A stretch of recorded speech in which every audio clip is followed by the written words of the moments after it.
Hello अस्सलाम वालेकुम guys, क्या हाल है आप सबके। उम्मीद है आप सब खैरियत से होंगे। तो गाइस आज की वीडियो में हम Visual Studio means VS code किस तरह डाउनलोड करना है और कैसे कैसे इंस्टॉल करके अपने पीसी या लैपटॉप में रन करना है सीखेंगे। आज की वीडियो बहुत इंपॉर्टेंट है सब बिगिनर्स के लिए, तो एंड तक जुड़े रहिएगा। एंड चैनल पर अगर न्यू है तो सब्सक्राइब भी ज़रूर कर लिएगा। और अगर वीडियो से रिलेटेड आपका कोई क्यूरी या क्वेश्चन हो तो आप कमेंट्स बॉक्स में ज़रूर पूछ सकते हैं। मैं नेक्स्ट वीडियो में उसका जवाब देने की पूरी कोशिश करूंगा। तो बगैर टाइम ज़ाया किए हम स्टार्ट करते हैं। सबसे पहले आपको ये करना है कि आप अपने ब्राउज़र में चले जाएं। ब्राउज़र में जाने के बाद मैं तो गूगल क्रोम का यूज़ कर रहा हूँ, आप कोई भी ब्राउज़र यूज़ कर सकते हैं। और यहाँ जाकर VS कोड या विजुअल स्टूडियो दोनों एक ही है, वो जाके आपको सर्च करना है। और ये जो इमेज आपको नजर आ रही है ये इसका लोगो है और ये इसकी ऑफिशियल वेबसाइट है। आप सिंपली इसको क्लिक करेंगे तो ये इनकी ऑफिशियल वेबसाइट यहाँ पर खुल चुकी है। ये इनकी ऑफिशियल वेबसाइट है VS कोड की। इसमें 3 तरीके के ऑप्शन है, विंडोज, मैक और लिनक्स। अगर आपके पास कोई भी ऑपरेटिंग सिस्टम है तो आप वही वाला डाउनलोड करें। अगर आपके पास विंडोज है तो आप विंडोज डाउनलोड करें, मैक है तो मैक वाले सिस्टम डाउनलोड करें, लिनक्स है तो लिनक्स वाले सिस्टम डाउनलोड करें। अब मैं विंडोज वाले सिस्टम डाउनलोड कर लेता हूँ। ये यहाँ पे डाउनलोड हो रहा है। तो जैसे ही डाउनलोड हो जाएगा तो हम इसको ओपन करके इसकी सारी सेटिंग भी आपको मैं कर बताऊंगा कि इस तरह इसकी सेटिंग होगी और क्या क्या इसका आगे का प्रोसेस है। तो ये यहाँ पे डाउनलोड हो चुका है। अब मतलब कि अगर हम यहाँ जाके आप डाउनलोड्स में आएंगे तो यहाँ पे सबसे पहले ही हमारे पास खुल चुका है। अब इसकी सेटिंग करने के इसको सबसे पहले क्लिक करेंगे, ओके कर देते हैं इसको। अब ये इसकी सारी सेटिंग है, मतलब ये देखें ये सारा आपसे मालूमात ले रहा है माइक्रोसॉफ्ट और ये सब की। तो इसको ये सही है, एक्सेप्ट कर लेते हैं इसको। I accept the agreement, next. अब ये जो सारे ये बॉक्स आ रहे हैं, मतलब इधर सिर्फ 2 फिल हुए हैं, आप लोग को ये सारे बॉक्स फिल कर लेने के मतलब ये आपको बोल रहा है क्रिएट अ डेस्कटॉप आइकन। ये आइकन उस वक्त आपके डेस्कटॉप पे आएगा जब आप इसको टिक कर लेंगे। और ये 2 और भी वही चीज़ें, इसको हम आगे देख लेंगे। नेक्स्ट, ठीक है, इंस्टॉल। अभी हमारे पास इंस्टॉल हो रहा है और ये यहाँ पे हमारे पास VS कोड इंस्टॉल हो चुका है। ये फिनिश हम करते हैं। ये आपको VS कोड का आइकन यहाँ पे डेस्कटॉप में नजर आ रहा होगा, ये हमारे पास डाउनलोड हो चुका है। तो अब हम इसको यूज़ किस तरह करेंगे, अब हम एक न्यू फोल्डर बना लेते हैं। यहाँ हमने राइट क्लिक किया, न्यू और फोल्डर पे करके हमने बना लेते हैं VS कोड फोल्डर। इसको अब हम यूज़ किस तरह करेंगे, मतलब इसमें हम VS कोड यूज़ करेंगे। अब हम इसमें यूज़ करते हैं। यहाँ पे क्लिक करने के बाद आपको एक की लिखनी पड़ेगी, CMD, इंटर। यहाँ पे आप लिखेंगे CODE कोड स्पेस डॉट।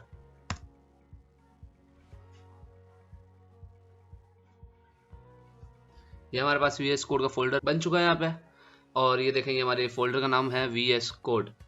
अब यहाँ पे हम एक फाइल बना लेते हैं। इसको हम किस तरह यूज़ करते हैं मैं ये भी आपको बता देता हूँ। हम इधर एक फाइल बनाएंगे। सबसे पहले न्यू फाइल, ये आपको आइकन नजर आ रहा है न्यू फाइल का, इधर हमने क्लिक करना है। अब हम हमारी फाइल का जो नाम होगा वो होगा index.html। इधर हमने एंटर कर दिया। अब हाँ, यहाँ ये चीज़ हमें मायने रखनी पड़ेगी कि देखें हम यहाँ से HTML अगर शुरू कर रहे हैं तो हमारी फाइल का नाम भी मतलब index.html हो गया, post.html हो गया, about.html, हम सब आगे यूज़ करेंगे। मीन्स हमने जो नेम रखा है index.html, तो अब हम ये नाम नहीं रख सकते। देखें VS कोड पे हम वर्क करना स्टार्ट करेंगे तो हम इस पे HTML का काम भी करेंगे, CSS का काम भी करेंगे एंड जावास्क्रिप्ट पे इंशाल्लाह जावास्क्रिप्ट का भी काम करेंगे। तो हमें .html, जब हम HTML का काम करेंगे तो हमें .html लगाना पड़ेगा, CSS का काम करेंगे तो .css लगाना पड़ेगा और जावास्क्रिप्ट का काम करेंगे तो .js लगाना पड़ेगा।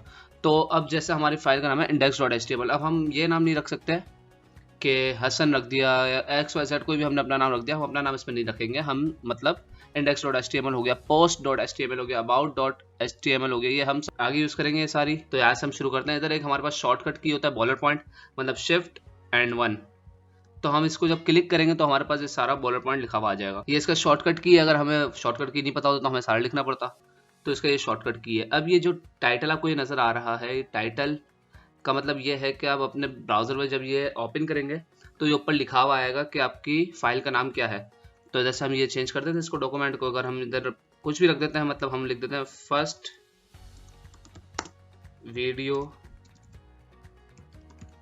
ऑफ VS कोड, ठीक है। इसके बाद हम यहाँ पे बॉडी के टैग के अंदर हम जो भी अपना काम स्टार्ट करेंगे, चाहे वो हेडिंग्स हो, चाहे वो पैराग्राफ हो या कुछ भी, हम बॉडी के टैग के अंदर अपना इस्तेमाल करेंगे इसको। अभी हम इधर यूज़ कर लेते हैं। मीन्स मैं अभी ऐसे ही आपको सिर्फ बेसिक सिखा रहा हूँ, इंशाल्लाह वो आगे HTML में स्टार्ट करेंगे, लेकिन मैंने कहा थोड़ी बेसिक से मैं आपको दिखा दूंगा VS कोड किस तरह हम रन करते हैं। हमने H1 लिखा यहाँ पे, H1 मीन्स हेडिंग, H1। इधर हम कुछ भी लिख देते हैं कि हंस लिख देते हैं, ठीक है। और यहाँ पे नीचे हम आ जाते हैं, एक हम पी का पैराग्राफ ले लेते हैं। और पी के पैराग्राफ में देखें, अगर आपको पैराग्राफ अगर चाहिए होता है तो आप पैराग्राफ आप कहाँ लिखेंगे इतना बड़ा, कि अगर मुझे चाहिए 100 वर्ड्स का पैराग्राफ तो अब वो मुझे लिखना पड़ेगा। तो हमारे पास इसकी भी एक शॉर्टकट की होती है LOREM। अगर मुझे 50 वर्ड्स चाहिए या 20 वर्ड चाहिए या 30 वर्ड, तो मैं इसके आगे लिख दूंगा लॉरेम 20, तो ये मुझे 20 वर्ड जनरेट करके दे देगा। इससे मैं 20 वर्ड जनरेट करके दे दिया, इसको मैं फॉर्मेट डॉक्यूमेंट कर देता हूँ। अब हम इसको चेक करते हैं अपने ब्राउजर पे। मैं यहाँ गया अपनी फाइल पे, ये मेरी इंडेक्स की फाइल है, मैंने इसको क्लिक किया तो यहाँ देखें ये मेरे पास लिखा हुआ आ गया हसन और लॉरेम, ये 20 वर्ड्स पैराग्राफ लिखा हुआ आ गया। तो ये इस तरह VS कोड यूज़ होता है, आपको समझ आ गया होगा VS कोड। बाकी इसकी एक्सटेंशंस भी होती हैं, आप तो इसकी एक्सटेंशन भी शुरू में अगर डाउनलोड करना चाहे तो कर सकते हैं यहाँ से। इसकी एक्सटेंशंस आप डाउनलोड कर सकते हैं, मतलब ये आपका लाइव सर्वर होता है। आप लाइव सर्वर डाउनलोड कर लिएगा, सबसे पहले ये है, ये लाइव सर्वर आपको डाउनलोड करना है, ठीक है। मेरे पास डाउनलोड है तो मैं नहीं कर रहा, आपको यहाँ से इंस्टॉल करना पड़ेगा, तो अभी इंस्टॉल कर लिएगा लाइव सर्वर, ठीक है। बाकी एक्सटेंशंस तो अभी आपको शुरू में इतनी ज़रूरत नहीं पड़ेगी, मैं आपको साथ साथ बताता रहूँगा। अच्छा हाँ भाई, जो मैंने आपको एक्सटेंशंस के बारे में बताया है कि मतलब मैंने आपको लाइव सर्वर में एक्सटेंशन जो डाउनलोड करवाई है, जब वो आपके पास डाउनलोड हो जाएगी तो ये आपको नीचे नज़र आ रहा होगा, सबसे नीचे prettier, go live, HTML CLF, go live. मतलब जो मैंने आपको अभी एक डाउनलोड करवाई है एक्सटेंशन लाइव सर्वर, तो मतलब ये गो लाइव वही है। अब मीन्स इसका ये मतलब क्या काम है, हमने क्यों डाउनलोड किया, मैं आपको ये बताता हूँ, एक मिनट। अब देखें यहाँ पे मैंने अपना कोड लिखा, ठीक है। अब मुझे फोल्डर में भी जाने की ज़रूरत नहीं है, मैं सिर्फ यहाँ के इसको गो लाइव करूँगा। देखें मैंने इसको क्लिक किया तो ये देखें यहाँ पे स्टार्ट हो चुका है, और ये मुझे डायरेक्ट खुद ब खुद मुझे क्रोम पे ले गया, मेरी वेबसाइट मतलब मेरे पेज पे। मुझे कहीं भी जाने की ज़रूरत नहीं पड़ी, बस मैंने उसको क्लिक किया और वो ले गया। अब देखते हैं, वापस मैं अपने कोड पे जाता हूँ। अब अगर आपका नेट नहीं चल, लेकिन ये जब आपका नेट चल रहा होगा तभी आपको लाइव सर्वर सपोर्ट करेगा, वरना आपको ये सपोर्ट नहीं करेगा। अब मैं इसको एक मिनट लाइव सर्वर को ऑफ करता हूँ, ये मैंने लाइव सर्वर ऑफ कर दिया। अब हाँ, अब मैं एक और चीज़ आपको यहाँ पे बताता चलूँ कि ये मैं एक और पैराग्राफ यहाँ पे ऐड करता हूँ, P लॉरेम और 10, ये मैंने कर दिया। अब मैं जाता हूँ उधर अपने फोल्डर पे, ये मैं फोल्डर पे आया। अब देखें यहाँ पे मेरी दूसरी लाइन शो नहीं हुई, लॉरेम 10 वाली। क्यों शो नहीं हुई, आप बोलेंगे यार ये तो भंड हो गया सन भाई। ये भंड वंड नहीं हुआ, मैं आपको बता दूँ ये क्यों शो नहीं हुआ। ये हम वापस कोड पे गए। अब यहाँ पे आपको एक चीज़ नज़र आ रही होगी, सबसे ऊपर ये देखें index.html के बराबर में आपको होल नज़र आ रहा होगा व्हाइट कलर का। जैसे मैं इसको क्लिक कर रहा हूँ हट रहा है, जैसे ही मैं क्लिक कर रहा हूँ हट रहा है। तो ये होल क्या मुझे शो कर रहा है कि भाई आपने जो दूसरे पैराग्राफ वाले लॉरेम 10 वाली लाइन लिखी है वो आपने सेव तो की नहीं है। मतलब सेव क्यों नहीं की या कैसे नहीं हुई, तो मैं बताता हूँ आपको। अगर जब भी आपका ये होल बना हुआ है तो मतलब आपने अपनी फाइल सेव नहीं की। मैं Ctrl+S करूँगा तो वो देखें होल ऊपर से गायब हो गया, मतलब ये मेरी लाइन चल गई है। अब मैं जाता हूँ वापस अपने क्रोम पे, मैं इसको करता हूँ और रिफ्रेश करता हूँ यहाँ के, तो ये आप चेक करें यहाँ पे मेरे पास दूसरी लाइन भी लॉरेम वाली आ चुकी है। अच्छा, अब आप बोलेंगे यार ये बार बार कौन Ctrl+S करे यार, हर 2 मिनट बाद मैं कोड लिखता रहूँगा, आगे तो मुझे बहुत सारा कोड लिखना पड़ेगा। अब मैं कोड लिखता रहूँगा तो कौन बार बार भाई इसको Ctrl+S करेगा। तो एक और ऑप्शन भी होता है भाई कि आप ऊपर फाइल का ऑप्शन आपको नज़र आ रहा होगा, आपने फाइल को क्लिक किया और यहाँ पे नीचे आके एक ऑप्शन आ रहा होता है ऑटो सेव, आपको उसको क्लिक कर देना है। अगर आप ऑटो सेव को अपना ऑन कर लेंगे, देखें वापस आता हूँ, अब देखें ऑटो सेव पे टिक लगा हुआ गया। अब मैं कुछ भी लिखूंगा ना, मतलब मैं एक और नीचे आता हूँ, यहाँ पे मैं P लिखता हूँ और मैं कुछ भी लिख देता हूँ, ठीक है। अब मुझे इसको सेव करने की ज़रूरत नहीं है, अब मैं डायरेक्ट अपने पेज पे जाके इसको रिफ्रेश करूँगा तो लिखा हुआ आ जाएगा मेरे पास। ये देखें रिफ्रेश करता हूँ तो देखें ये मेरे पास लिखा हुआ आ गया। तो बस मैंने कहा आपको लोगों को ये लाइव सर्वर के बारे में थोड़ा सा बता दूं, Ctrl+S के बारे में बता दूं, सेव कैसे होता है कैसे नहीं होता, तो इसके बारे में मैंने कहा आपको बता देता हूं। तो अभी तक हमने फोल्डर बनाना एंड फाइल बनाना सीखा है, ठीक है। अब हम समझते हैं HTML के स्ट्रक्चर को। यहाँ चलते हैं, ये हमारी बुक आ चुकी है HTML सेशंस की, ठीक। नीचे चलते हैं, ये कोड का बता रहे हैं, कोड ऑनलाइन यहाँ से कर सकते हैं। कंटेंट, अच्छा ये इंट्रोडक्शन है सबसे पहले हमारा, इसके बाद हमारा सबसे पहला जो चैप्टर होगा हमारे पास होगा स्ट्रक्चर का। इसके बाद दूसरा चैप्टर हमारे पास टेक्स्ट का होगा, इसी तरह लिस्ट का होगा, इस तरह लिंक, इमेजेस, टेबल, फॉर्म और सब। जैसे मैंने आपको ये बताया था कि हम कोड के ज़रिए अपनी काफ़ी चीज़ें बना सकते हैं, मतलब मैं कोड लिख के इमेजेस बना सकता हूँ, कोड लिख के टेबल बना सकता हूँ, कोड लिख के अपने लिंक्स को ज्वाइन कर सकता हूँ। मैं कोड से काफ़ी चीज़ें कर सकता हूँ, अपने कोड को मैं काफ़ी चीज़ों में कन्वर्ट कर सकता हूँ, ठीक है। इसके नीचे इंट्रोडक्शन आ जाता है कि about this book, how the web works, learning from other pages.